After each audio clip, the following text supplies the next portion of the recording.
How to change your tip on Uber Eats. Hello everybody, welcome back to the channel. Today I'll guide you on how you can change your tip on Uber Eats.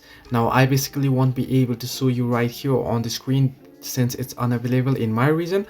However, what you can do is I'll explain you. So you have got basically 3 chances to set and change your Uber Eats tip. The steps to do so will differ depending on whether you ordered food from a restaurant or items from a grocery store though.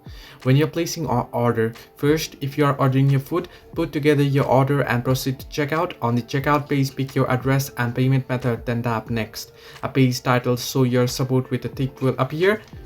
Once a page title "Show Your Support with a Tip" appears, you wanna pick how much you want to tip, then you can choose a preset percentage or a custom amount, then tap place order. However, if you are ordering groceries, you can arrange your order and head to checkout. On the delivery details page, scroll down to support tip and pick how much you want to give, and from there you'll be able to place your order once you tap on continue.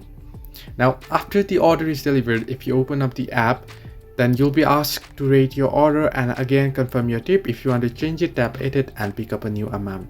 So this way you can change your tip on Uber Eats. Hope this helped you. Do like and subscribe, and do not forget to leave a comment down below if you have any further issues.